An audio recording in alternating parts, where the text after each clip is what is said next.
Hello, and thank you for tuning in to the Keto Answers podcast. I'm your host, Dr. Anthony Gustin, and joining me this week is Dr. Paul Saladino. Dr. Paul is an expert in all things carnivore, and in this episode, we really dig into the science about the carnivore diet. We talk about how he transitioned and why. He used to be vegan and now he's carnivore, so it's kind of a huge swing for him. Why he brought me raw lamb liver before the show and what all that does. And his favorite tricks to stay on the carnivore diet and why you should be doing it. Him and I also chatted a lot about how we differ on our viewpoints of carnivore diet. And so some interesting questions and hypotheses that we throw around on top of that. So tune in if you are thinking about doing a carnivore diet or if you've done it. I'm sure there's something to learn here. Paul is a super interesting guy. You can find his stuff at paulsaladinomd.com. Before we get to the episode, I wanted to chat about our sponsor, Perfect Keto. Perfect Keto is all about making a ketogenic diet healthy and accessible. Whether you're reading all of our online guides or articles or enjoying Perfect Keto's exogenous ketones or any other keto-friendly products, everything you need to make keto work for you is at perfectketo.com. I know what you're thinking. Hey, aren't you the founder of Perfect Keto? Yep, that's right. And all of my insanely high standards have been put into making each and every product. My background as a functional medicine clinician helps me craft the cleanest and healthiest possible products and the best information about a ketogenic diet.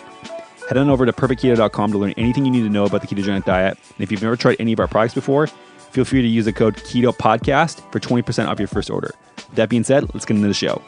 Dr. Paul. What's up, brother? Welcome, man. It's so good to be here. Yeah, so we were just in my kitchen eating liver shots. Why don't you explain what's going on there? Oh, it was amazing. So we just got done with an awesome workout. We're sitting on Anthony's back deck right now in the sun, soaking up the sun. And after the workout, we went inside, chatted some about all kinds of fun stuff. And I brought over some fresh raw lamb's liver to share with Shot Anthony. down. I did not know how easy it was to eat raw liver. It's so easy, and that's such good liver that it's mild. And what did you think? So I thought it was easy. I mean, it was taking a handful of capsules, right? Yeah. And so it actually went down much smoother. Yeah. The thing that people always say with liver why they don't eat organ meat is because they don't know how to cook it. Uh-huh. And you're telling me that it means raw better than cooked in your opinion? I think it absolutely is. Okay, so raw is better. I'm not going to just chew. I asked you what to do. I was like, should I chew this? You're like, give me a Topo Chico. Yeah. And so that worked. It worked really well. So I just washed it down, went down nice and smooth. Yeah, it's so easy. I mean, organ meats are really nutritious. We'll talk about it. I think they're a evolutionarily consistent part of everyone's diet, whether you're eating a carnivore diet or keto or whatever. They're uniquely nutritious. And, I think that people aren't used to eating them because of the kind of irony taste, and they're gamey, for lack of a better word. And so if people didn't have to chew them, you can just eat this organ piece intact, and it's not very difficult to eat at all. It could increase the nutrition a lot. Right. So you were saying that I'm going to very soon hit a lamb liver buzz. Tell me more. I think you might. If you look at liver, it's an incredible source of so many nutrients. It's got copper, it's got zinc, it's got a lot of riboflavin. It's probably one of the best sources of riboflavin you can possibly get. It's got biotin, it's got choline. And so, I mean, that's just the beginning. It's got selenium, it's got iron. I mean, I can't think of a better multivitamin, in terms of bioavailability and evolutionarily compatible with what we would eat. There's no fillers, there's nothing. And so I think when we put something like that into our body that's just such a powerhouse of organs, how could we not get a buzz? And a lot of people that I've worked with, they describe this. They say, I got a liver buzz. They said it feels a little bit like caffeine without like the jitters. I think it's just a sudden influx of lots of great nutrients into your body. And is there any advantage ever to cooking? I mean, we get to preparation of animal foods in a bit, but I mean, does that activate any sort of nutrients or break certain things down, or is it raw is always better with animal products, including liver? If we're talking about liver, it's one thing versus talking about muscle meat. But what I would say about liver is if you're going to eat liver raw, you want to make sure you're getting it from a good butcher that inspects the meat carefully, and preferably you want to get the best quality liver you can, grass-fed or organic. The one across the street from my place, pretty much. Salt and Thyme in Austin. 2 blocks away. Yeah. If you guys are in Austin, you should check out Salt and Thyme. That's where I got this fresh lamb's liver. Or Dai Due, which is my favorite. Yeah. Both are good. Lots of good butcher shops in Austin. You guys in Texas, you know what's up. Oh, yeah. They know what's up down here. If you're eating it raw, you probably want to make sure it's been pre-frozen unless you're getting it from a very good butcher.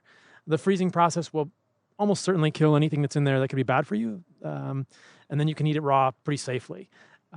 But this liver I was able to get fresh from this butcher around the corner from Anthony's house, and it had never been frozen, so it was extremely good, freshly harvested animal, and they, you can see on the liver that it's very good quality. We're not worried about anything happening. But in that case, I think eat it raw because it's such a precious resource.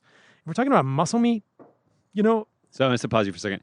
I mean, this is what I was talking to Mansell about this, and he was saying that when going on hunts, this is like the first thing they do is cut the liver and eat it raw. And this is like a thing that a lot of ancestral populations did. As soon as they had a kill, they cut the liver out and shared it amongst the tribe. That's exactly what I've heard too.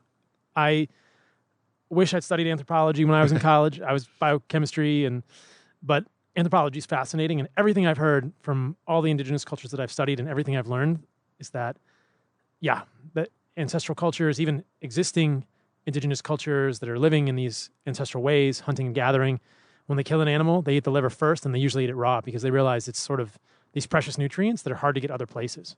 Got it. So muscle meat? Muscle meat, I think it's fine to cook. There are definitely people who eat muscle meat raw. I've tried it.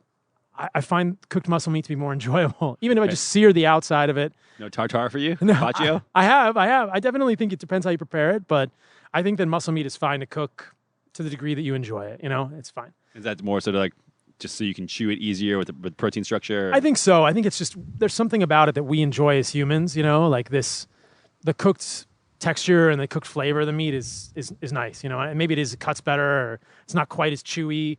The raw meat is kind of tendinous, and it's doable. I enjoy the cooked meat better. But for the liver, I've kind of enjoyed the raw stuff. Got it. So for people who skipped reading the title of the podcast, I'm sure it has something to do with carnivore. Just to back up a little bit, you, if people couldn't have already understood, are a large proponent of animal products and pretty much animal products exclusively.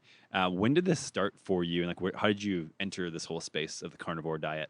Oh man, I think it's a story that goes back many, many years, but only within the last year, I would say. So I've been strictly carnivorous, eating only animal-based nutrition. We'll talk about it in detail a little bit later about nose to tail and eating the whole animal, but it's probably something that goes back many years. So, I'm a physician. I'm just at the end of my residency. I've got like 1 month left in my residency at the University of Washington. But I've been in medicine for about 12 years now. I was a physician assistant in cardiology before I went back to medical school. And I think that the story begins with just me seeing patients and me realizing that people aren't getting better on the mainstream medical paradigm. We're kind of giving them medications. There's a lot of well-intentioned, intelligent physicians out there without a whole lot of people getting better or changing the course of the disease. It really just seems like we're kind of ameliorating symptoms and, changing the trajectory of the disease without reversing the course of the disease. And so I think quickly within my medical career, I got kind of obsessed with what was causing disease. And so it's been a long process for me examining and thinking, what the heck is causing these diseases and trying to find the root cause. And I think what I fairly quickly discovered is that food is a huge part of that. We put milligram quantities of medications into our bodies, and they affect our physiology hugely. You can kill someone with milligram quantities of a medication. But what we forget is that we are putting kilogram quantities, multiple orders of magnitude more food in our bodies. And that food is a signaling molecule to our bodies. It's a signaling molecule to the immune system. It's a signaling molecule to our gut. Enterocytes, it's a signaling molecule in so many ways, nutrients, anti-nutrients, toxins. So we're putting in kilogram quantities of molecules into our bodies with food, and it's giving all these messages to our body. And so I think pretty quickly in my medical training and my medical practice, even as a physician assistant, I realized that food was a huge part of what makes us healthy or diseased. It's not the only thing, but it's a big part. It's a good foundation. And so then I thought, I had to figure out, well, how are people supposed to eat, right? Like, how are we supposed to eat? And this is, I kind of jokingly refer to this as like the user manual. In so many ways, we lost our user manual. Humans don't come with user manuals. Like the Tesla, the sweet car, whatever car. Even if you buy an awesome Honda Civic, it's not gonna. You have a user manual. You're like, where's the gas tank on this thing, or how do I pop the hood? There's a user manual. You understand how to work the car. Well, we're kind of just on the earth, and we don't have a user manual. We kind of lost it. I think our ancestors had a user manual, probably from ancestral wisdom that was passed down. But humans have kind of lost the user manual. And one of the big parts of the user manual, like probably the biggest chapter in the user manual that we're missing is like, how do we eat to be healthy humans and what's written in our genetics? And so that concordance, trying to understand the concordance of genetics and environment, trying to understand how we could eat, what our ancestors were eating, what information that could give us about how to achieve the healthiest way that a human could live was such a fascinating question for me. And it's just been evolving over time through my medical school, through my time prior to that as a physician assistant in cardiology, through my residency in psychiatry, dealing with people in mental health and seeing a lot of mental health people not get better with medications, not get better with other interventions, thinking we're missing something. How do we do this? And so I've thought about lots of pieces of the diet myself. I've done all kinds of dietary interventions myself. I've done so many labs on myself and worked with many people from a functional medicine, kind of a root cause medicine perspective throughout my traditional medicine training at the same time. And about a year ago, I kind of discovered this idea that, plants are rooted in the ground. Plants have co-evolved with animals for millions, hundreds of millions of years. And then in order to do that, plants have developed all sorts of toxins to discourage animals from eating them. But animals have the ability to run away, generally. And so animals didn't develop these toxins. And if you look at it, if you just look at the nutritional density of animals, they're so much more nutrient dense, and they have so many more nutrients in the right ratios, in the more highly bioavailable forms than plants do, that it kind of made sense. Well, maybe we aren't meant to be eating a lot of plants, and maybe plants are just survival food, and we can kind of dig into all that. But that was the beginning about a year ago, thinking maybe that's the piece we've been missing, that for some people with autoimmunity, with persistent chronic inflammation who aren't getting better, it's just that they're eating the wrong foods, and they're eating a way that's not consistent with our heritage as humans, being primarily hunters and consuming a lot of animal foods. Right. So was it like an aha moment where you're like, oh shit, this was all wrong, and I need to switch everything? Or was it like to me, when I first heard about the carnivore diet, I was like, well, that sounds extremely ridiculous. And then anything where it's like that, where people get benefits, I'm like, oh, sounds ridiculous, but I'm going to do it. I'm going to test it on myself. Like, how did you get introduced for yourself with that? Is it like, what path were you on? That was exactly my reaction to your second one. It was, that's ridiculous. There's all this conditioning, right? There's all this conditioning. And I had done functional medicine training at that point through the Institute for Functional Medicine. And, you hear about all kinds of people suggesting, oh, you need fiber. There's so many, these dogmatic statements, or there's so much rhetoric in the functional medicine community, or even in medicine and health in general, saying you need fiber, you need phytonutrients. Plants are valuable for us in some unique way, that when you hear people say you can or should or might be your optimal health by only eating animals, there's a knee-jerk reaction. It's just like tapping somebody's knee with a reflex hammer. The knee just jerks out and you go, that's ridiculous. And, but I heard about it from a friend.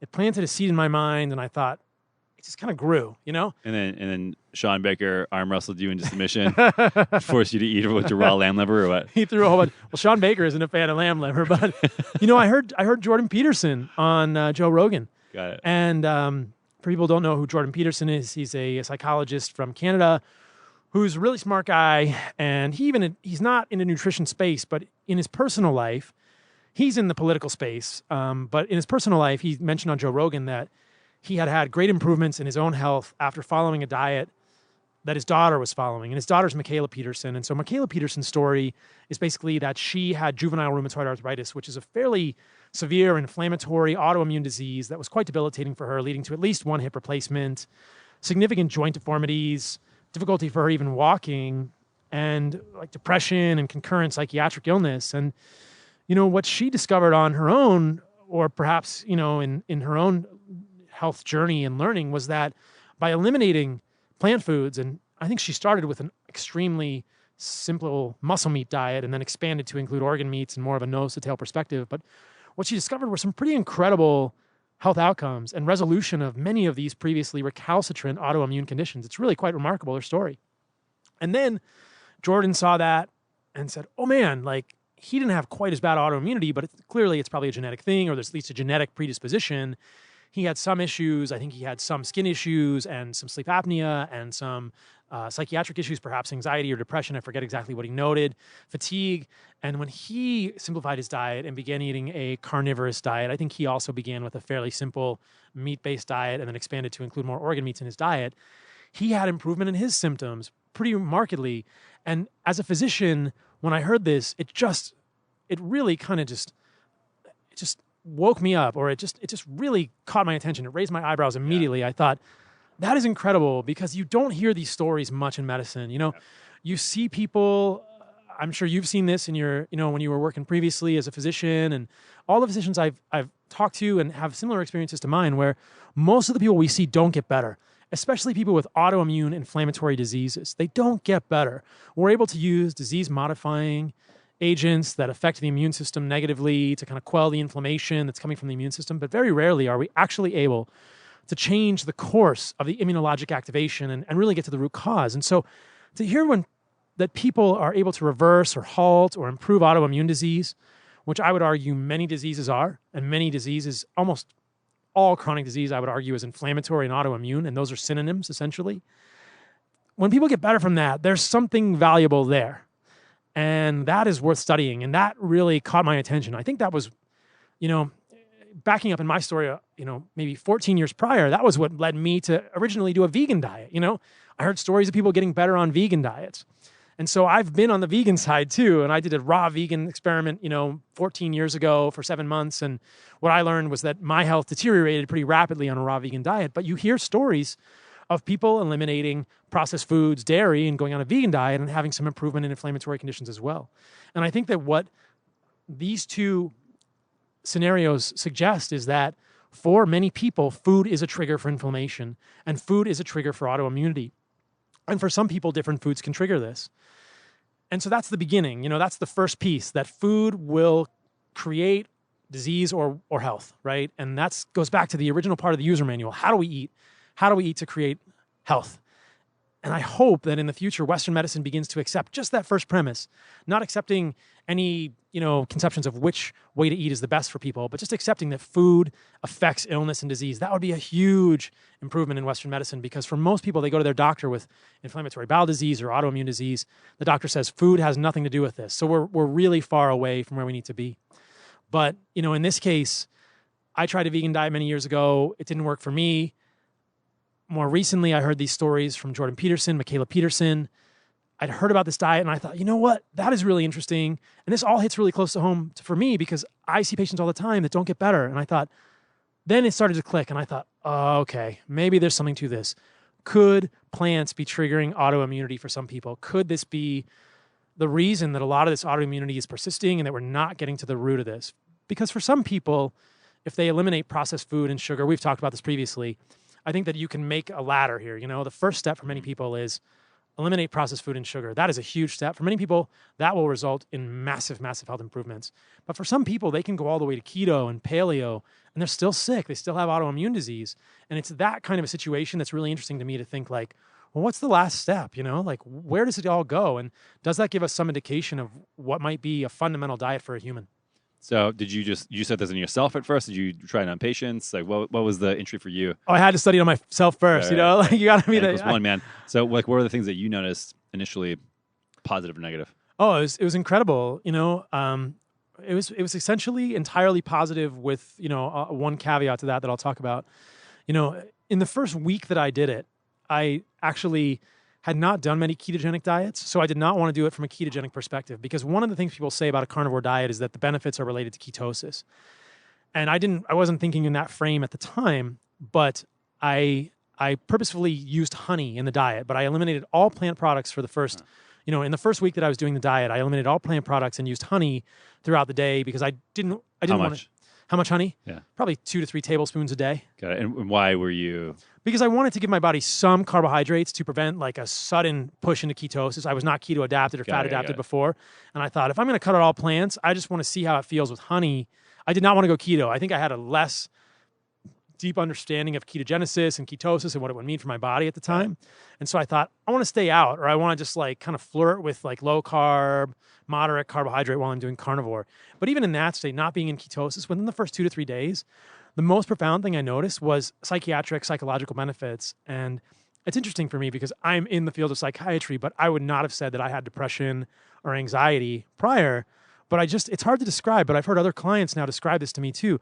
I noticed a lightening of my awareness in the sense that like, that sounds really woo-woo. I just noticed that like, I promise it's not. I just noticed that I was more emotionally resilient and kind of happier overall. Right. I was less likely to yell at somebody in traffic. I was more kind of poised and centered. It was easy for me to like meditate and stay centered and stay mindful. And I just had like it was like somebody turned the knob on like my outlook on life up a few notches. I was like a little more positive overall on life. At this point, I was at toward the end of my residency. I've been, in medical school for 4 years, as a PA for 4 years. I've been in residency for over 3 years at the time. Like, I'm kind of burned out. I'm just not happy, like I'm in residency. I don't love what I do because I don't love the mainstream Western model. And it was just like somebody flipped the switch and I was like, oh, it's just like the clouds lifted, like right. the weather got better in my mind. Just like in the Zoloft commercial, right? Yeah, right. Except no Zoloft, right? Like it was like the clouds parted, a little bit, but like the clouds of my consciousness parted a little bit. And I was just I felt like a better version of myself. It was just like I got a mental upgrade. And I've heard people say the same thing. It's like clarity and an awareness and just a little bit of like happiness, not noticeable. I didn't feel buzzed, but it was like I just felt happier and more emotionally resilient, which was really a great thing. And I thought, this is cool. I need to pursue this. And then I quickly stopped honey. I went through the process of keto adaptation, which I hadn't done before, actually. Through all my dietary experiments, I'd never done ketogenesis. And then I sort of have had multiple iterations over the last 8 months of a strictly carnivorous diet.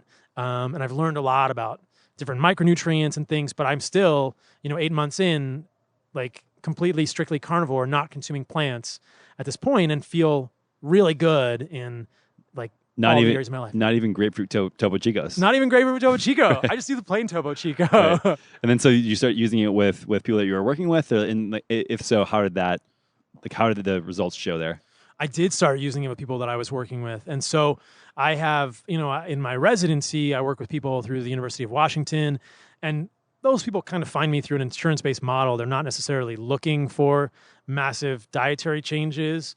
So, and then I also on the side throughout residency, I've had kind of a private practice in functional medicine and working with clients privately. And in those patients, I started using it and to great success, like really striking improvements in autoimmunity, resolution of previously recalcitrant, untreatable depression, anxiety, significant improvements to resolution of inflammatory bowel disease and other autoimmune conditions, eczema, psoriasis. Like it's striking. Yeah. And so are you getting people kind of the model you're doing? Are you getting them a bridge, or is it like, hey, this is an all or nothing thing, and now just eat nose to tail? Is it, eat muscle meat and you can have also salt and pepper, or like, how are you getting people on it, and are you getting them off of it, or getting them to a place where they feel like they can maintain it over a long period of time? It's very individual. So I try not to be dogmatic about it. I don't think that it's the only intervention that can help people, and I don't think that everyone needs to go strictly carnivore to find significantly improved quality of life and resolution of their symptoms. I think that elimination diets and trying to really identify what foods might be triggering problems for people is very important. And some people have said, the carnivore diet is a powerful elimination diet. I would agree with that. I would suggest that it's probably more than that and it's sustainable long-term for people, but it depends on the client. Some clients say, I don't want to give up eating avocados, or I don't want to give up eating cucumber. And I'm like, that's fine. We can try mostly animal-based with cucumber and avocado, or we can come back to those in the future. I think that there's a real value to trying to add foods back in for people if they want to eat those foods. So just leaving it up to the person and saying, hey, ultimately, the goal is to get you feeling healthy and achieve the highest quality of life for you, whatever that looks like. And I'm totally fine adding plant foods back in for people if they want to try. And if they get triggered and we take them out again. But a lot of people end up staying strictly carnivore, depending what they add back in. I have a client who has interstitial cystitis, which is sort of an inflammatory autoimmune condition in the bladder, which causes painful urination and frequent urination. And she had great improvement on a carnivorous diet. And then, was like the most improvement she'd had in doing anything. She said 95% improvement on a carnivore diet. Previously, it had multiple courses of antibiotics, had complications including Clostridium difficile colitis and all sorts of fairly severe complications. And then, started doing better and then added stuff back in and immediately had sort of recurrence of issues when she added back in sweet potato, rice, right. And then kind of said, okay, I need to go back. And so that's fine. We can kind of iterate that and see what people can do, because ultimately it's about quality of life, and helping people achieve the highest quality of life is super meaningful for me. And if they really want to eat salad or they really want to eat something, that's fine. We can try and add it back in. But the magic for me is getting to them to the point where the symptoms improve, and then we can always add stuff back onto that. Are you noticing that you have to use other interventions? Whereas, let's say before you're using carnivore, you maybe had to do more labs and maybe have some more supportive, like, I don't know if you do things like a rifaximin, things like that for SIBO. Like, example, just any sort of ancillary support. Like, are you able to use less of that stuff and have them do, 80%, 90% of the intervention is now nutrition, or how does that breakdown work? Yes, absolutely. That's a great point. So depending how symptomatic people are and how sick they are, we may start with more or less labs. But often if clients come to see me and they're not incredibly sick, we don't even need to maybe do labs in the beginning if they're willing to try the diet. We can always reserve the labs, whether it's, GI testing or, functional nutritional testing, looking at micronutrients for the future if things don't resolve. But often I'll just try the simplest intervention first and say, hey, let's improve the diet. Let's really get you dialed in with this diet. Let's do this super powerful intervention, and then we can circle back. But if people are really sick or they're having a lot of GI symptoms, I might do a few tests in the beginning. But yeah, rifaximin is a great example with small intestinal bacterial overgrowth. What I've found is that generally people don't do well on rifaximin. They usually have recurrence, and it's like I'm beginning to even doubt whether it's worth doing rifaximin, or maybe do rifaximin in conjunction with the diet, from the very beginning. Well, it's one of these things where it's like, okay, yeah, we're going to wipe out some bacteria in the small intestine, but we're not looking at what's feeding it in the first place. Exactly. What's the root cause of the small intestinal bacterial overgrowth? And I think that in that case, people need to look at dysmotility, hypomotility. Okay, why is there hypomotility? Is there an autoimmune issue there? I would argue that small intestinal bacterial overgrowth is likely an autoimmune issue having to do with the myenteric plexus and the migrating motor complex.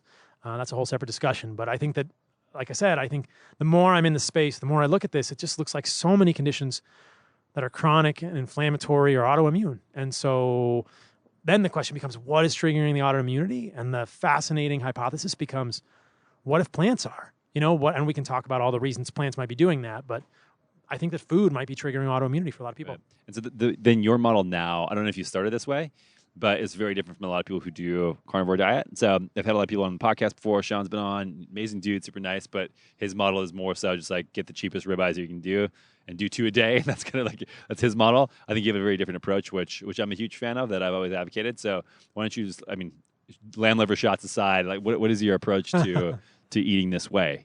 Yeah, so from my perspective, it's really, the moniker is nose to tail.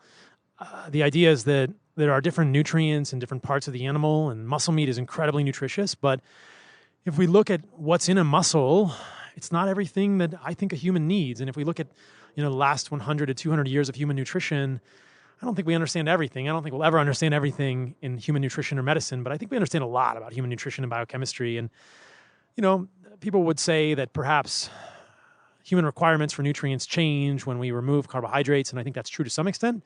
But looking at human biochemistry, I think that we retain a need for many vitamins and cofactors and minerals which are not found in high amounts in muscle meat, but are sort of in a beautiful symmetry found when you eat the whole animal, which kind of makes sense, right? Like, our body is not just composed of muscle. We're not one big muscle. Right, we were chatting about this earlier before we recorded. That's great if that's what you want to build. And I think a lot of it is like, what are you trying to build? What are you trying to do? And if you're just trying to build muscle, maybe eating a giant whack of protein at every single meal is a way to do that. But if you also want resilient joint surfaces, you want high integrity in your intestines, you want all these other things, then you're gonna need different support and raw materials for that. Somebody asked me a question on Instagram through a DM.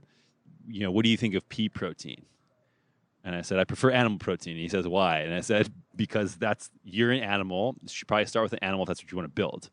And it's just like, you don't need to get crazy in depth. Like that's just a simple concept. I think when you explain to people, look at yourself and look at the components you want. Like, do you just want muscle? Do you think you're just made of muscle? Then you can just eat muscle. Like that's the way it is. But we're not just giant bags of muscle. Like we have a lot of other things in our bodies.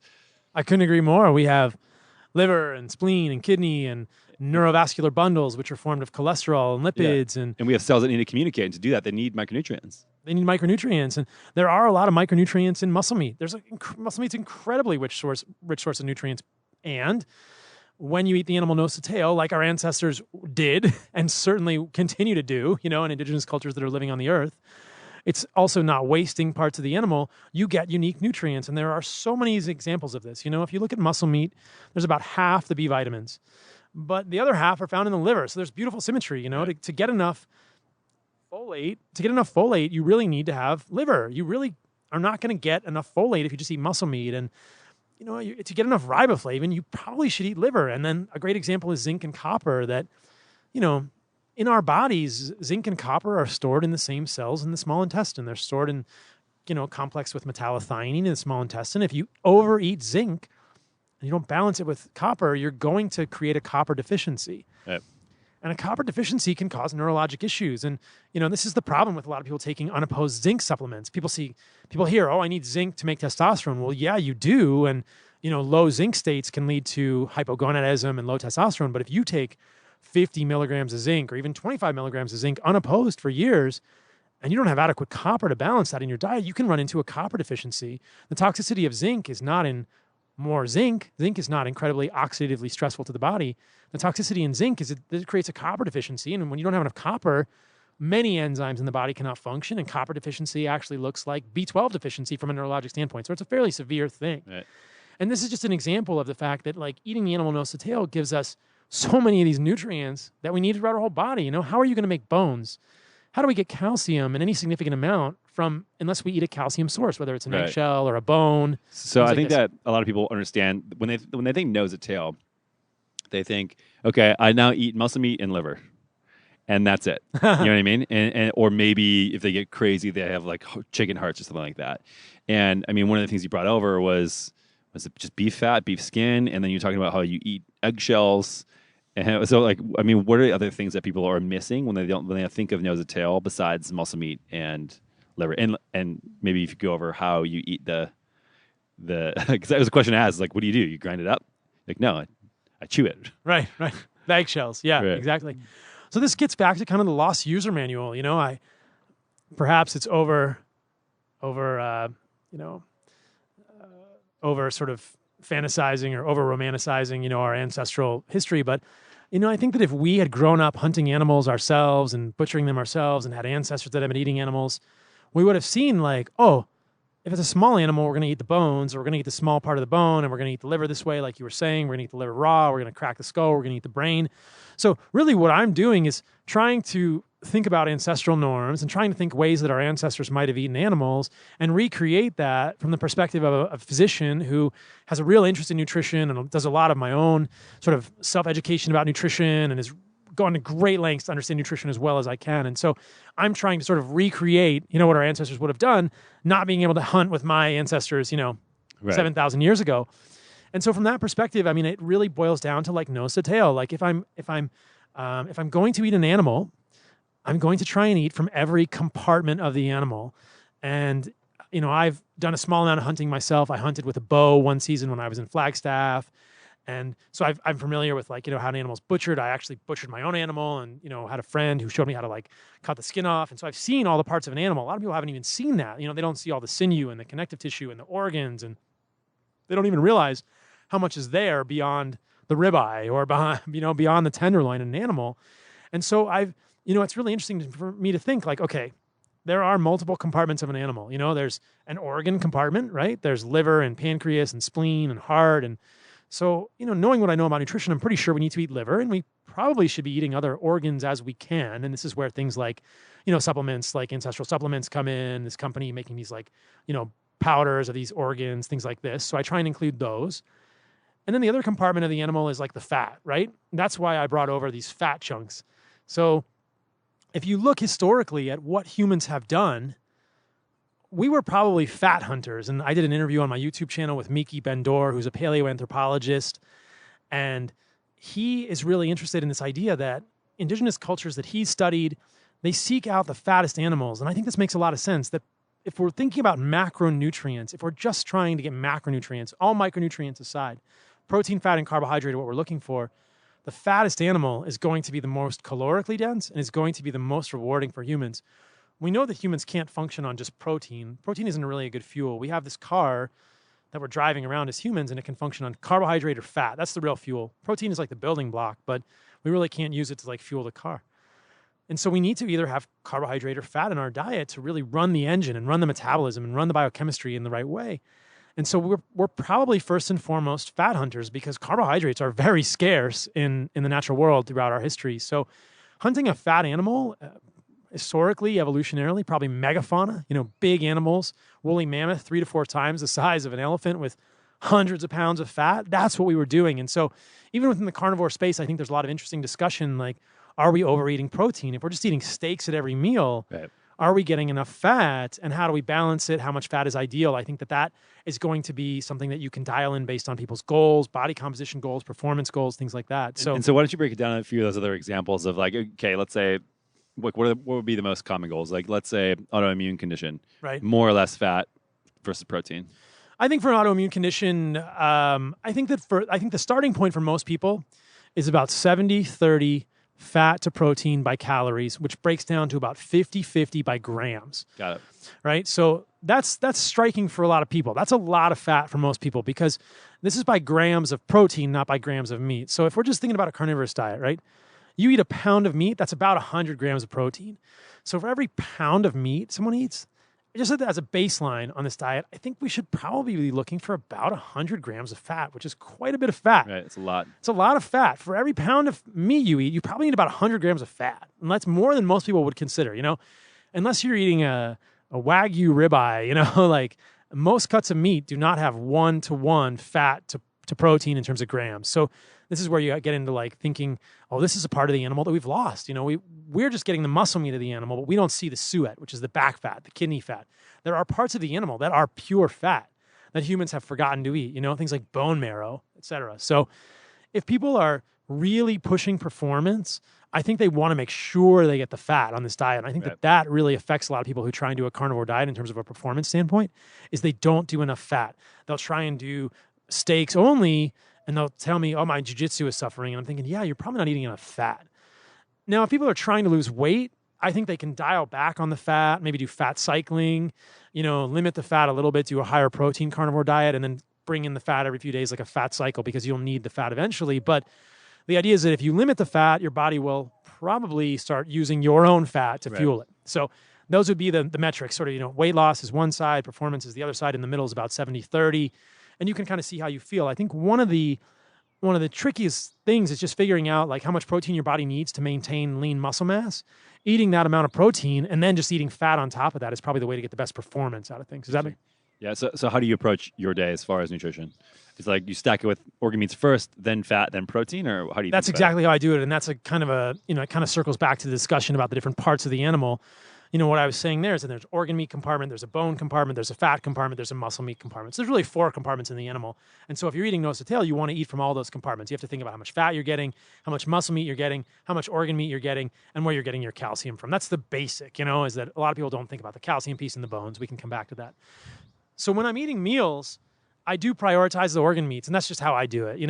I will eat the richest sources of nutrients, in my opinion, first. So I will start with salmon roe, egg yolks, and liver first in my meal. And that's just so I don't want to fill up on a steak and then be like, I didn't get my liver, right? I almost think of those as vitamins, I want to take my vitamins before the meal. So I really like egg yolks, great source of choline. Again, they're like mini liver, they don't have everything that liver has. They've got some things that liver don't. I don't eat the whites. I end up eating the egg yolks. Not at all? No, I don't eat the whites at all, and I'll tell you why. So for a lot of people, the whites can be triggering immunologically, and one of the main autoimmune issues that I've had throughout my life is eczema. I had asthma as a kid. I had this kind of atopic condition, and I've kind of noticed that when I eat egg whites, my eczema will come back. A lot of things seem to trigger my eczema. Milk, dairy, chocolate. That was one of the main motivations for me to continue iterating my diet was like, I was vegan, didn't go away, I didn't feel great, I lost a lot of weight, felt better on paleo with more protein, but my eczema continued, right? And I did AIP, autoimmune paleo. And then I thought, maybe there's something going on. Like, I don't want to still have eczema. There's something still triggering my eczema. Even though it's fairly just a nuisance, it's just like there is an autoimmune issue here. There's inflammation. There's something going on. I want to correct this. I want to understand it. So that's kind of like my personal litmus test is like, what's going on? What's triggering me here? And I've found personally that egg whites can trigger that. And a lot of people have found that as well, that egg whites can be kind of the most triggering proteins. Interesting. What about the kind of a little sidebar here, but any other animal products that might trigger some of this stuff with people? I mean, obviously dairy, we can talk about that for a little bit, but anything other than dairy in egg whites that you've found? Or Yeah. Collagen and bone broth can sometimes trigger histamine for people that are sensitive. Got it. That would be the main one. But other than that, those are the main things. Sometimes aged meats can trigger histamine reactions, salamis, things like that. So what is your perspective on dairy real quick before I dive back into your day-to-day? Yeah. So I think for people that can tolerate dairy, it might be acceptable. There's a lot of research on dairy suggesting that it may not be a great thing for humans long term. If we look at dairy, it does uniquely trigger IGF-1. A lot of the conversations around carnivore or IGF-1, mTOR, we can go down that rabbit hole if we want, but dairy seems to trigger IGF-1 more than the rest of the sort of equation. Dairy is this unique combination of lactose plus fat, depending how much fat we put in the milk. And I would argue that dairy is evolutionarily a food that we use to fatten babies, which is a great evolutionarily tool.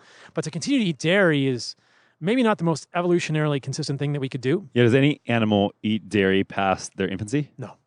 Besides humans. Yeah. And we're not even eating human milk throughout our infancy. We're eating cow's milk, right? So cow's milk has some proteins that are probably uniquely immunogenic for people, casein and whey. I've seen a lot of immunologic reactions to casein and whey. And I think that going back to vegan diets, I think for people that go vegan diets and see benefit, perhaps that is suggesting something like maybe they were sensitive to dairy. I think cutting out dairy is something that is a good lever that most people can pull to see if they have a positive response to that. So in general, I'm pretty hesitant to recommend dairy to people. There are people that contact me sometimes and say, hey, I feel great with dairy. I'm saying, well, I can't see your labs. Like, I'd love to see your IGF-1. I'd love to see some of your inflammatory markers. But, if you feel good with dairy, who am I to tell you no? But right. In terms of the way I recommend a carnivore diet to people, I don't include dairy in it for those reasons. Yeah, good to know. So back to the day-to-day. Back to the action. So liver and egg yolks, then... Liver, egg yolks, and salmon roe are usually the first things I eat. So we're not eating the whites. I usually just eat the egg yolks raw. I don't worry about Campylobacter and Salmonella because I try to eat really good sourced eggs. I've probably eaten 7,500 of them in my life, and I've never gotten sick. So, but, I would always, if we're eating anything raw, just like the liver conversation, I would recommend people be careful of their sourcing. Enough said on that. And then I don't eat the whites. So no egg whites. I like the yolks raw. I like the salmon roe. Do you eat the salmon roe whites? I do eat salmon roe whites, yeah. I don't know if there's any avidin. The other thing about egg whites is people should not be eating egg whites raw.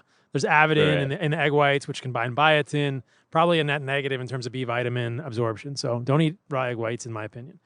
And then so I eat raw liver, which is quickly becoming every day. My favorite. Oh yeah. I think I have the buzz right now, man. Do you really? I think it's kicking in. I'm glad it is, man. Just tell me when you start seeing fractals and stuff. That's next? Yeah, that's next. If you eat enough liver, it's like fractals, yeah. No, but it's just like I was saying, I think that you put a big nutrient, source into your body and your brain's like, oh, I like this. Like, I feel good. And there are concerns, whenever I say eat raw liver, people say like, well, how much liver do you eat? Can you eat too much liver? Generally, at this point, I believe that the concerns about excess vitamin A from liver are overblown. I think that the case studies of vitamin A toxicity I've seen are with supplementation, so vitamin A palmitate, retinol palmitate. I've never seen a case study of vitamin A toxicity from real liver. And people will say, what about the Arctic explorers who got toxicity from polar bear liver? It was so long ago, I don't think anybody knows, and there's hypothesis that it might have been related to cadmium toxicity in the polar bear liver. But at this point, like, I don't have any concerns. I don't think there's any safety issues eating a pound plus of liver a week, and I'm probably at 1.5 pounds of liver a week right now in terms of vitamin A. So from beef or lamb, or there's both variety of sources? Yeah, or? Depending what I can get. Yeah. Chicken liver is not quite as nutrient dense as beef liver. If chicken liver is all that people can access, it's certainly very nutrient dense, but I prefer beef liver. And when I can get, fresh lamb liver from Salt and Thyme, I'll do that too. It's amazing. So yeah, beef or lamb liver would probably be my first choice. And I'm sort of trying to understand, is there an upper limit to how much liver I can consume? I'm probably consuming 4 to 5 ounces of liver a day, which might put me closer to 2 pounds of liver a week right now, or even over 2 pounds of liver, and I don't notice any issues with that. So, from everything I can tell about vitamin A toxicity, if you're getting the other fat-soluble vitamins, that would be A, D, E, and K. And, animal foods are very high in K, and I don't think there's an issue with vitamin E. And you're getting vitamin D being in the sun like we are right now, then I don't think there's any concern with other fat-soluble vitamin toxicity. So are you eating the all liver raw like we had it before the podcast? I am now, yeah. That's the best way to eat it.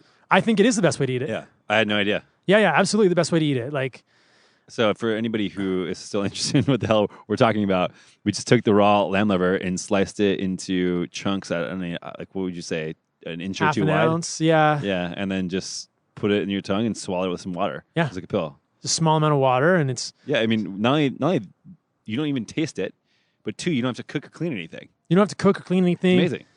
Liver's pretty fragrant. I actually think cooking it changes the texture and just makes it harder to eat. And yeah, sometimes we know you have that to choke it down. Yeah. I mean, then you have to chew it. Like I don't. The only thing that I thought of is like, is there any concern in not chewing it as far as mastication and getting some of the nutrients to be bioavailable, or is it that's just gonna? I don't think so.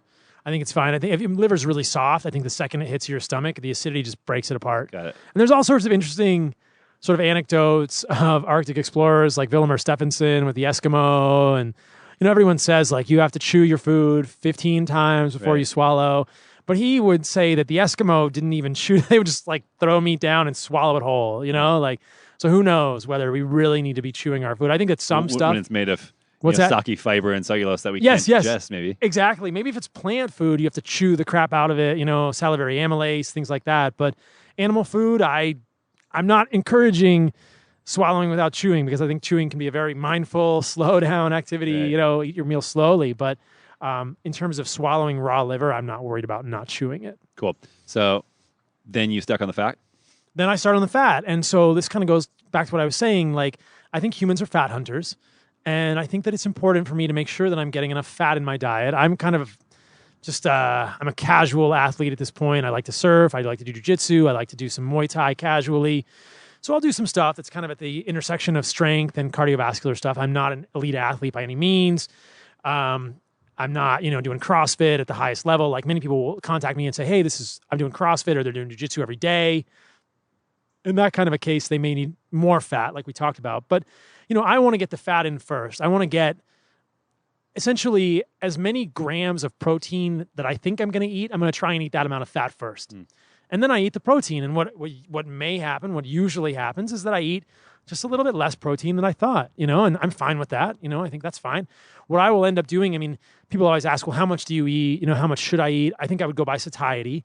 But this morning I had 6 raw egg yolks. I had probably 4 ounces of raw liver. I had maybe a tablespoon of salmon roe. And then I probably had at least 100 grams of fat. And where do you usually get your sources from?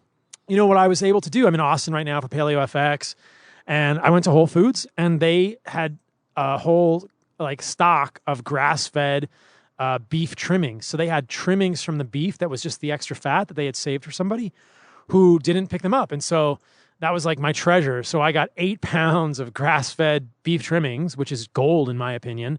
And I'm, if I don't eat it while I'm here in Austin, I'm going to take it back to Seattle with me so I prefer to eat actual grass-fed trimmings. It has connective tissue in it, right? I'm just trying to do it. Then you just go to, people who don't know how to get this stuff, Whole Foods, it's not like you have to have some crazy butcher next to you. Yeah. So you go in and just ask the counter guy. It's not like they're going to have a section for fat, for trimmings, right? No, you just ask them, they'll give it to you. And if people can't get grass-fed trimmings, they can do grain-fed trimmings. But if you get a relationship with Whole Foods or you get a relationship with a good butcher, they'll save you the trimmings that you want, Or you can ask for suet. If you get a butcher like Salt and Thyme, I'm sure could get you suet, which is the back fat of the animal. And that's probably an even easier thing. They'll give you like a 10-pound block of suet or a 5-pound block of suet, and you can just carve off a piece of the fat. And people will be like, what do? You just eat the fat? And I say, yeah. I mean, I put it in the pan for a second and kind of fry it up for a minute. And then I just put a little salt on it. It's delicious. You'll have to try some. I brought you some over. It's really good. I mean, it's really good. I enjoy the fat much more than I thought I would. It's just this interesting idea that we're not used to eating foods this way, but it's really nutritious. And so then you're getting all the fat soluble nutrients from the animal. And are you doing mostly from ruminants and beef? Yes. Or where are you getting the fat from? That's essentially what I do. So lamb or beef, but beef is the easiest. I do think that ruminant meat, ruminant organs, like I said, are probably the most nutrient dense that I can find. What's your thought, as we do another sidebar here, on pork quality and pork fat? Oh, man. It's hard to find good quality pork. Right. And, I've had a couple of ranchers contact me. And hold on. Why do you think that is? That it's hard to find? Is it because of the production? I think it's probably because of the production. Yeah, to me, it's like if you think about how a chicken is actually raised, Oh yeah. and like I think it's also hard to find a really high quality chicken. Like look at a chicken running around in a pasture and they have to go catch it and kill it. People like a true pasture raised chicken, like the amount of energy input to raise that animal versus what you get out of it is just so lopsided. I think it's just a stupid thing to do. Is like you spend $50 on a like an actual true pasture raised chicken. I think it's just silly. I think the same thing goes with hogs and with pigs. Is just that to raise it properly, it pretty much has to be wild. And then when you do that, like there's not actually that much fat left. Like I have a lot of wild boar in my freezer. I'm going through it, and it's like it's very, very lean and tough stuff. There's not a lot of fat in there. Yeah, the consumer demand is for fatty meat. The consumer demand is for pork that tastes a certain way. And I mean, most pork is fed grain, which is, I mean, pork are not ruminants. They're monogastrics. So, they can probably eat anything. But, I've had a couple of ranchers contact me and they'll say like, I mean, in their opinion, which is just their opinion, they kind of see pigs as kind of dirty animals. They'll eat their poop. And, I'm not saying somebody couldn't raise a very high quality animal, or if you had wild pig, I would eat that. But I generally stay away from pork. And then the other caveat that I'll mention about pork is that most people eat bacon, right? So people hear about the carnivore diet and they think, oh, this is great. I can eat bacon and eggs and steak every day, all day. Well, a lot of bacon is cured with nitrates, and even bacon that doesn't have nitrates has celery powder, which is very high in nitrates. It's exactly the same thing. It's exactly the same thing. So what people don't understand here is like nitrates that's on bacon that people try to avoid. You actually have way more of that in plant foods. Yes. Way more. Oh, yes. In kale, way more in celery, way more like most leafy greens. And there's some incredible research about nitrates. I mean, there was a study that came out recently in people who were survivors of glioblastoma multiforme, and they followed them longitudinally, and they found that people who had the most nitrates in their diet had the worst recurrence rates of glioblastoma multiforme. So nitrates are probably not a good thing for humans to get, and they are essentially found in plants. If you look online, this was one of the most striking things that I came across when I was preparing for my debate with Lane Norton. There are actual guidelines for pregnant women to avoid nitrates beyond a certain level. Like people always know, like, oh, I shouldn't eat a lot of mercury, I shouldn't eat raw fish. There are guidelines from the American Academy of Pediatrics for women to avoid nitrate-containing vegetables, like in mainstream medicine. But people don't know. They don't know which foods have nitrates, but nitrates are naturally occurring in plants. I would argue they're one of these plant defense compounds. There's something nobody talks about, but we know they probably cause issues in humans. And the reason they're using celery powder is because it has a lot of nitrates, and it's not a good thing for humans to eat. So we should probably avoid that. Right. Again, it's just one of these plant toxins, but people will be shocked if they look up the American Academy of Pediatrics guidelines for pregnant women limiting nitrates. It's staggering, and they're in vegetables. They're not in animal foods. So instead, you have some trimmings that you cook up. Yeah, which essentially are kind of like healthy bacon, It kind of tastes like bacon, and the trimmings often have a little bit of meat on them, but they basically taste like bacon. They're just that like fatty goodness from bacon without nitrates from an animal that's been grass-fed or, mostly grass-fed from a ruminant that's in a completely different situation in life than a pig rooting around and stuff. So yeah. Okay. And then next is you fill it in with muscle meat. And I fill it in with muscle meat. Yeah. And then are you getting that from any source, or is that like where your kind of totem pole muscle meats go? So I think that grass-fed is the best. Grass-fed and organic is the ideal thing, but I think which cuts? Oh, I like ribeye. I like New York. I like fillets. I find the other one's kind of tough and hard to eat, but I'll eat whatever.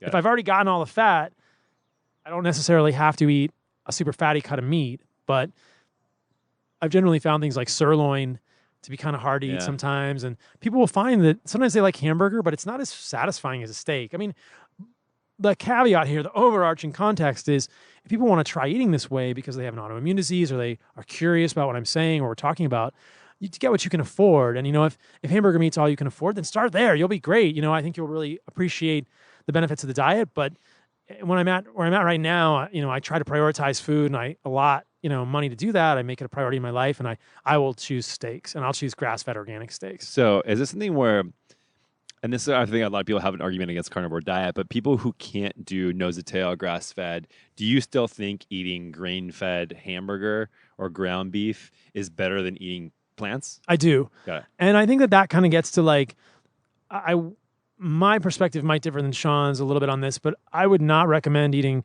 grain-fed hamburger long-term, but that could be a really powerful elimination strategy for a short amount of time.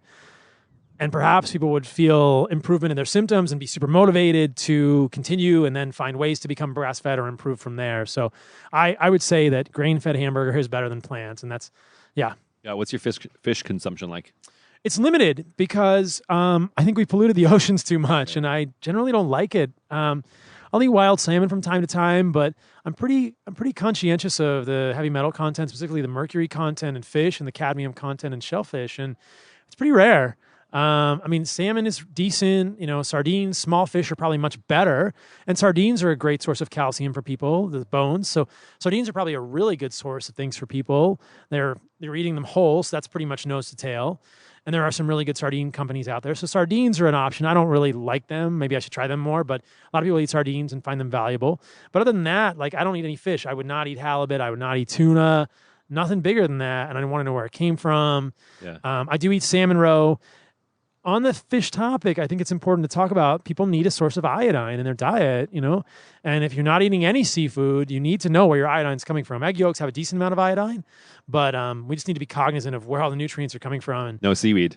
I mean, you could. Seaweed's probably pretty darn benign, actually. I've heard of people eating it, but I don't like it per se right now. I'm trying to experiment without it, but you could eat seaweed if you wanted to, yeah. And see if it triggers you. And so the next question I have is, like, this is how you eat. You're saying that people can eat with, they can start off on grain-fed, ground meat, all this different stuff. Like, who is the expert with sustainability here? And is this something that we can actually do? I mean, the argument that a lot of people have is that there's no way we can feed the amount of people in the world with this. An interesting argument I saw on Twitter, I don't know if it's like Amber O'Hearn or something posting it, is that that's sort of like saying that there's not enough clean water for everybody to drink in the world. Therefore, I'm not going to drink clean water, and we should not even worry about it.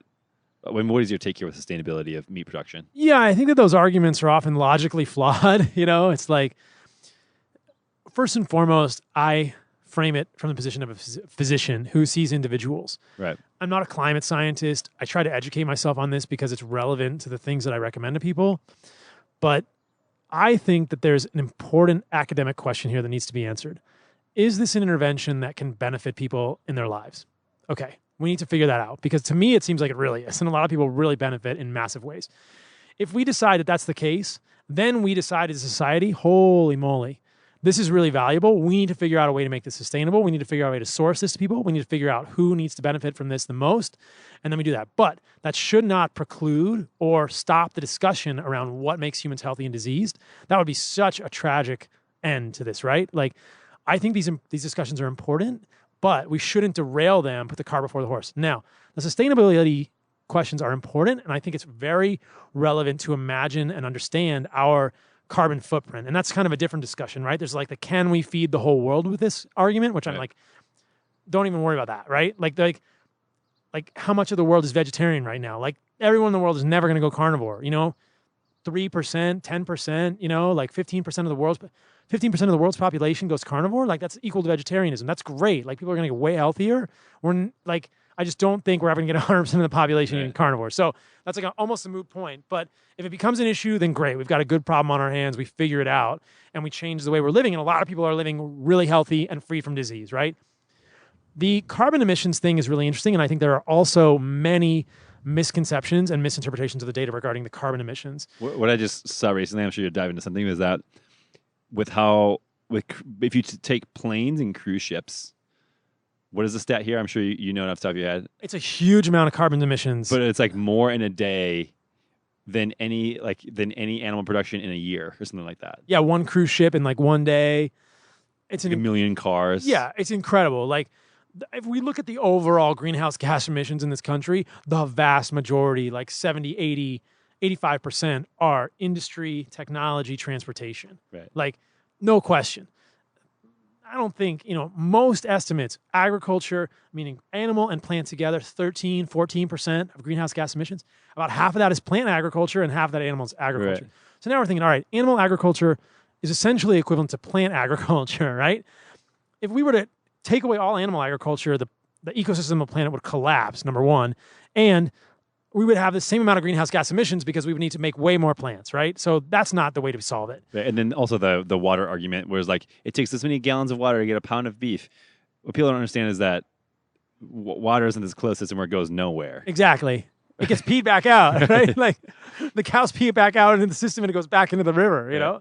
Or they say, it's like, that's how it works. It doesn't just evaporate in the air. You're not just eliminating water. And to your point earlier, you mentioned somebody saying to you, hey, should I eat pea protein? It takes like 5 to 6 times the amount of water to make enough peas to give you a similar amount of leucine in pea protein.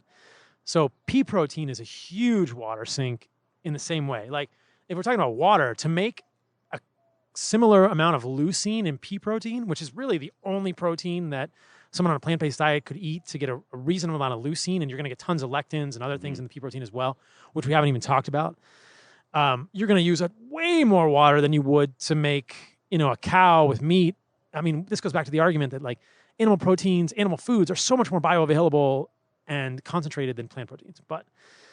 And then you get to the greenhouse gas argument, and there's this fascinating nuance there that by raising animals in the right way on a pasture of land, you can increase the carbon carrying capacity of that land. Exactly. Which is what Rob Wolf is talking about with his stuff, which is what Alan Savory's talking about. It's a fascinating concept, and it makes total sense, right? There were hundreds of millions of buffalo. I might have that number wrong. There were a lot of buffalo in this country roaming the earth before we hunted them to near extinction. We did not have the amount of greenhouse gas that we had. Like clearly it's not cow farts causing the problem, right?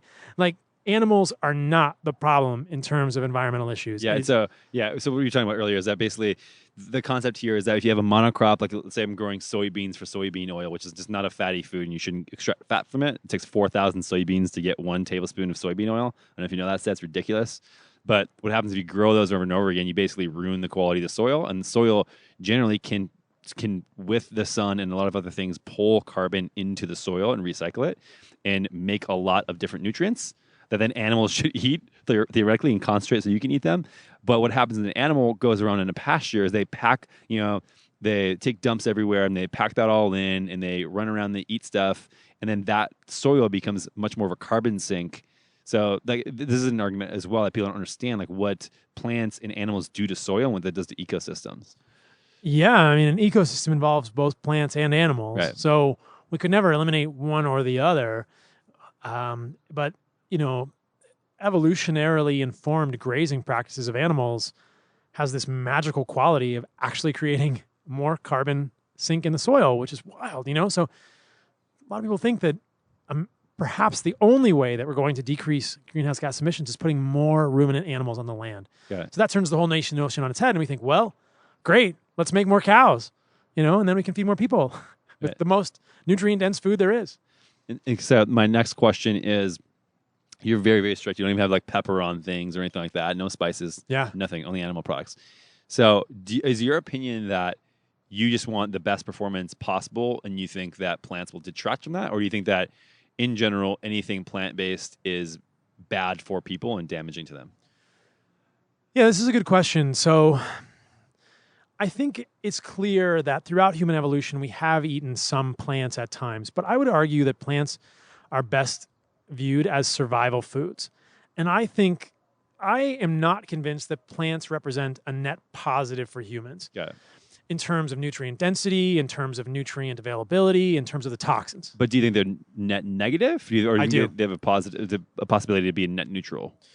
I think for some people they may be net neutral. I think in most cases they're net negative. Okay. Yeah. And so this is where like I'm curious as to like you think like a gram of pepper over a course of a week is like that's going to like you just don't want to risk it, or like what is your opinion there as far as? So pepper is an interesting thing. This is an example of like something that's very like what people think is benign. I'm just talking about like any sort of compound like this. I mean, I think it just depends on the individual, right? I think that you're highlighting the fact that it's very extreme, and I think a lot of people will be able to tolerate a small amount of plants. But let me just illustrate why I don't do pepper, and it might make more sense to people.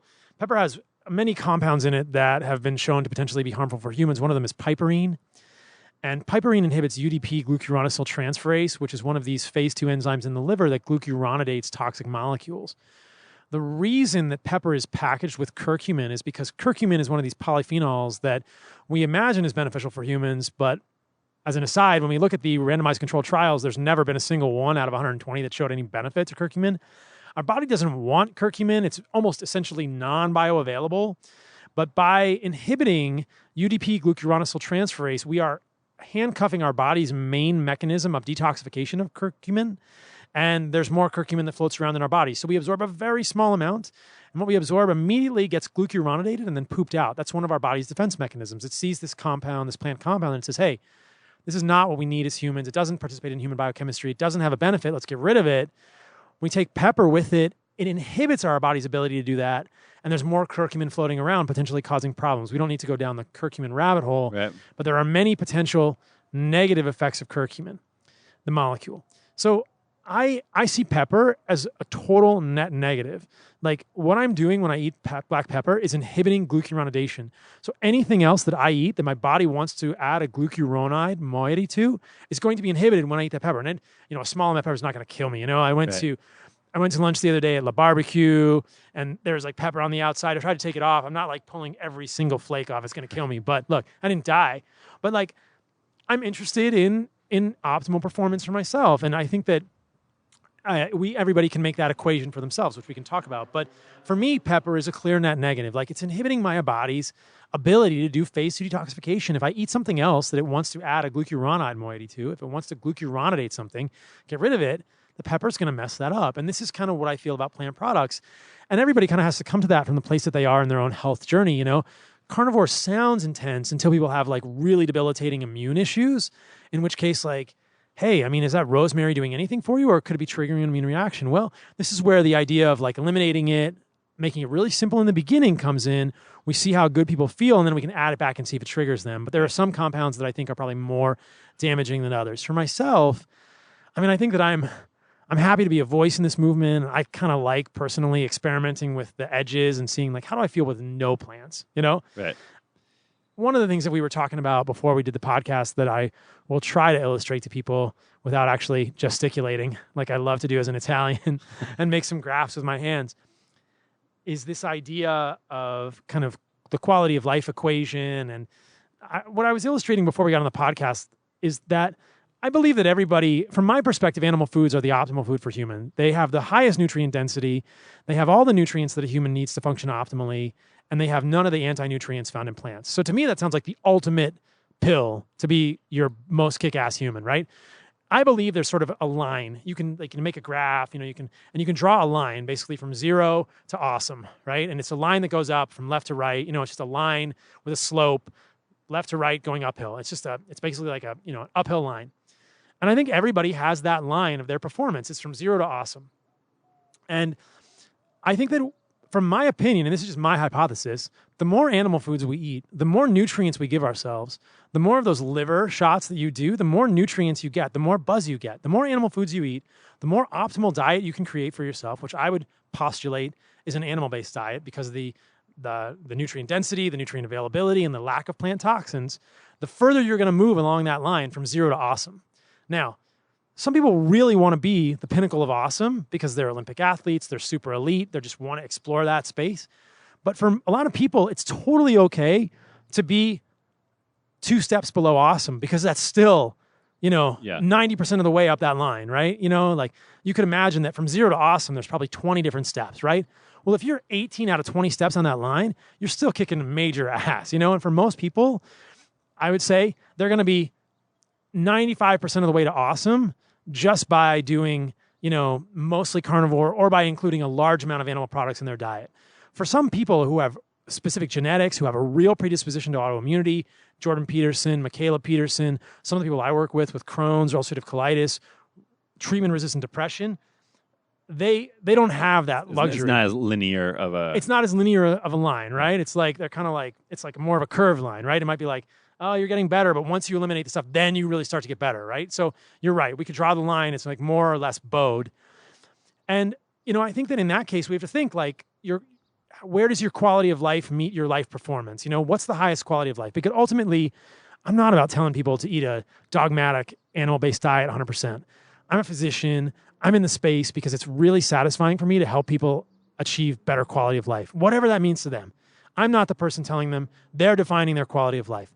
But for some people, quality of life means no symptoms all the way to awesome. Right. For some people, it's 2 steps away from awesome because they enjoy eating plants with their significant other or with their kids or, but my hypothesis, which is kind of intriguing to me and maybe to some people, is that you can totally determine where you move on that line 100%. And it's very directly related to how much of the optimal food you eat and how little or much of the foods that kind of are net negative are going to bring you down, right? Animal foods are Right. going to push you up.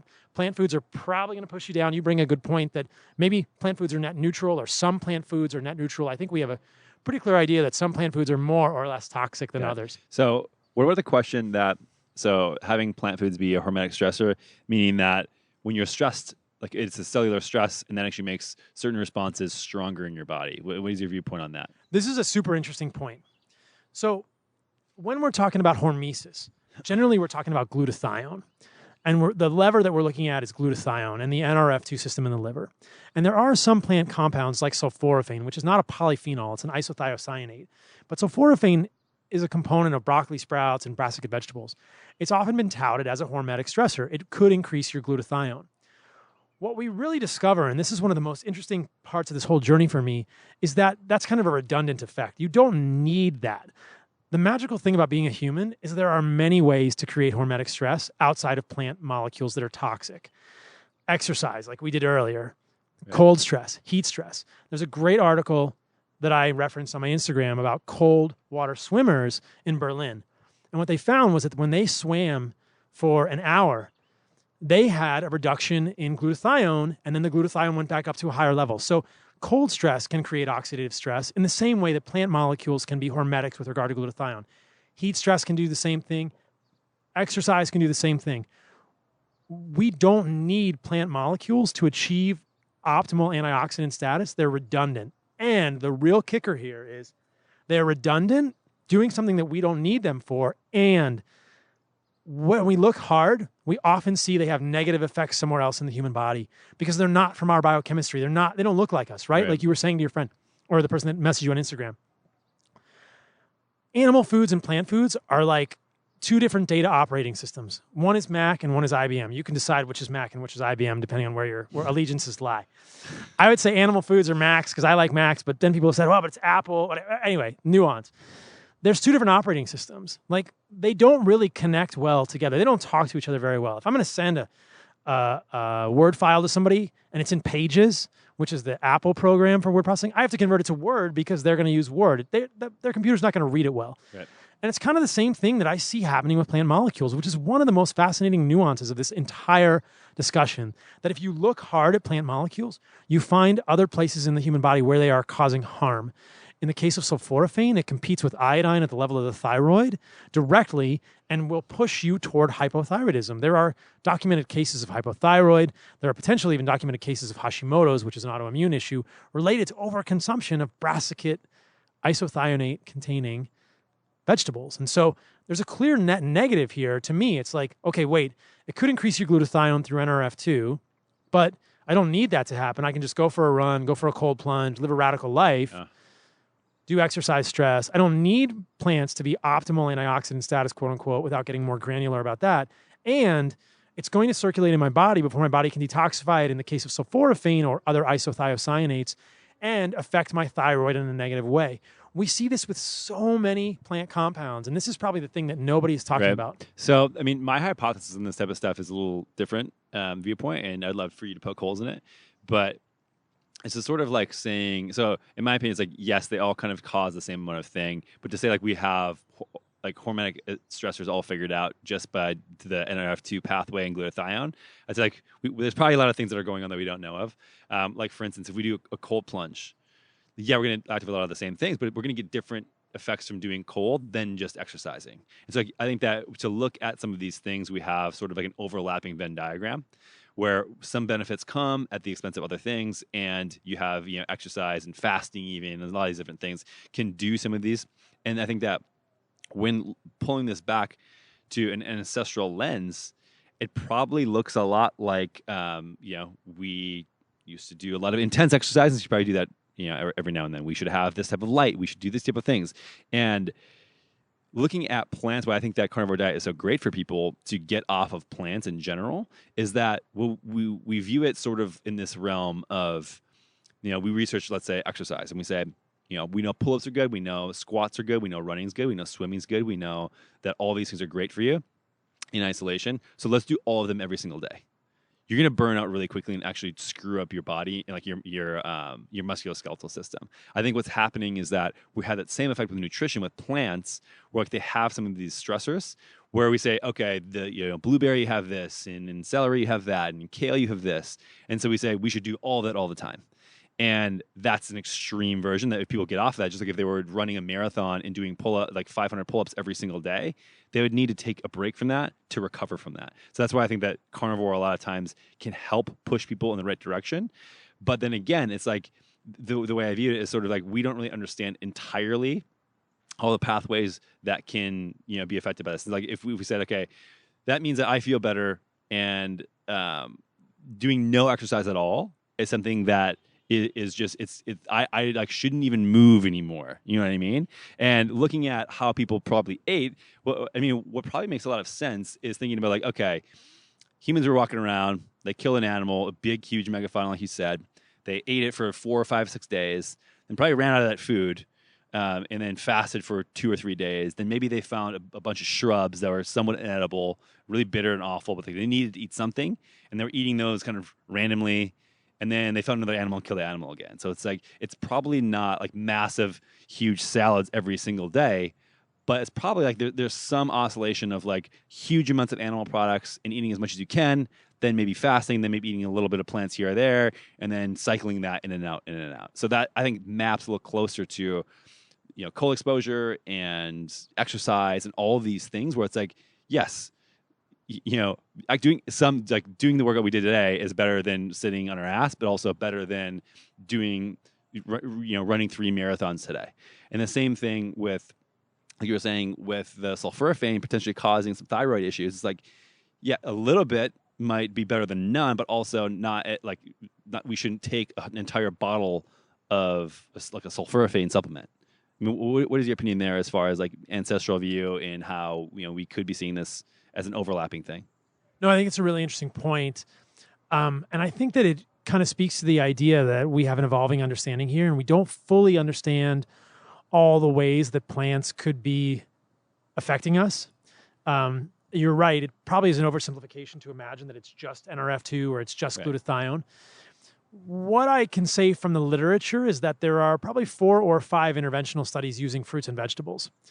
And what they have found in every single case, and this may not be exactly parallel to what you're discussing, but strikingly, these are interventional trials where they have gone from either 4 to 10 weeks, and they take groups of people, they compare groups of people eating high fruit and vegetable-based diets to low or zero fruit and vegetable-based diets, and unequivocally, at the end of 4 to 10 weeks, they see no differences in DNA damage or oxidative stress markers. They're really striking studies. So they really challenge the notion that consumption of fruits and vegetables is in any way a net positive for humans. Okay. When we're looking at 8-hydroxy-2-deoxyguanosine, topoisomerase, endonuclease sites on DNA, all these measures of DNA damage, oxidative stress. It's pretty clear that, at least in these trials, when they're including fruits and vegetables, comparing it to no fruits and vegetables, there's no benefit that they see in oxidative stress or any DNA damage markers, which I think is pretty striking. So it's like, but I think it's just another one of these like isolated things where we hypothesize this is why vegetables are good for us or bad for us. Right. And it's like, this is where I think, maybe doing short spurts of like wild plants that are like, maybe like a wild mustard green, which is very, very different from like a Brussels sprout you get now. You know what I mean? It's like we also have completely screwed up the genetics of all of our plants. And like what you get at Whole Foods in the produce section is like not what should be growing.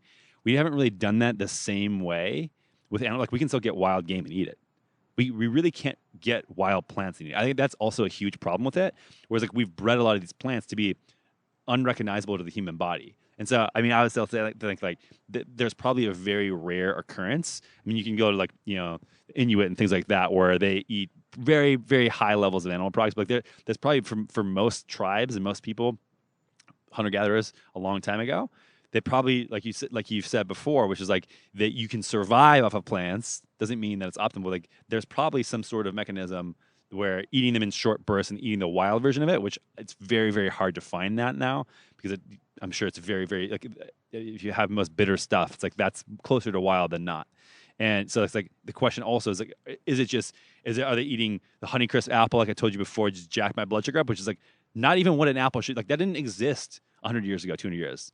But you know what? Deer and cows and fish existed, millions of years ago. Bison. Yeah, and bison and things like that. So like, is it the fact that we're just completely we've just completely fucked up all vegetables and fruits to make them more palatable, and that's the problem? We should actually be eating sometimes some wild stuff. I mean, maybe not. I think it's a great idea. Yeah, it's interesting. I'm not sure, and I think that it kind of goes back. I love the ancestral thinking, and like, I think there's so much wisdom in trying to understand what we were doing, and I think that's where we find the user manual. I think that looking for where we lost it, you lose something like, where'd you leave your car keys? I don't know. Where was the last time you saw it? Right. Like, where did you lose the user manual? I don't know. When was the last time you saw the user manual? I would argue it was right before the advent of agrarianism and pastoralism, when, our height shrunk and, our chronic diseases skyrocketed. So sometime before the agricultural revolution and pastoralism 10 to 15,000 years ago is, I would argue, that was probably when the last time we saw the user manual. So I think that looking at the ancestral things can be very revealing. And yeah, I think it's a possibility, but I'm not convinced yet. I still think that the plants I really think that, like, if you look at other cultures living and in the past, like the historical record of like the Inuits and many other people, they would often tell the people who contacted them, whether it was Willem or Stephenson or people who are working with the Maasai, we don't eat plants if there's real food around. Right. And the real food is the animals. And so I think that my suspicion, but I think that I like the counterpoint, Right. it's a great hypothesis, is that we really only ate plants as starvation food. And I'm not convinced yet. I haven't seen it clinically that there's a net benefit to plants. Yeah, I mean, I think that to that regard, having only carnivore all day, every day is sort of like an abundance of food. Like you said, if plant foods or if animal foods are available, we don't eat the plant foods. There's just probably a lot of times where that wasn't the case. And right now, I mean, regardless of, I think, carnivore, vegan, whatever, probably one of the worst things we can do is overeat foods. And there's probably a lot of baked in things that happen when we go short, eat a lot, then go a little, then fast, and kind of oscillate here. So I mean, that's where like that's my only concern, is that we're missing out on some biological wisdom of getting exposure to these things because we had to, because there was an absence of animals. Yeah, and I think you bring up the great point of fasting there too. I think that incorporating fasting is probably evolutionarily consistent thing, and getting really activating autophagy at like a deep level with like extended fast is important too. But yeah, it's an interesting idea. Like it's hard to know how much and when, and I think that, at least from my perspective, if we could eat animal foods, I think that if we really imagine they're the optimal, I think that would be the best thing to do. And we have unlimited access to them now. So that's that.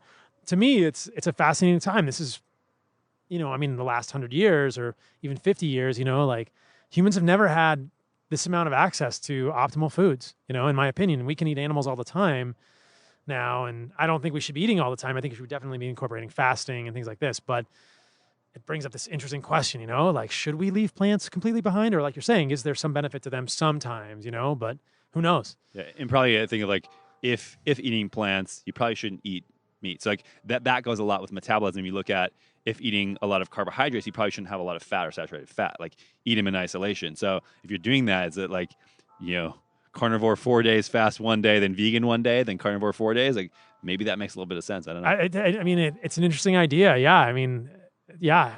Who knows? Yeah. Maybe someday we'll have the research. Yeah, we could do the research. I mean, ultimately, like I said, it's just about quality of life for people and getting people to where they want to be. And so, there's so many tools out there, and I'm just excited to share this tool, because I think it's a new tool. Nobody's ever heard of the carnivore tool before, because we just had this notion that like you were just supposed to be eating as many plants as possible all the time.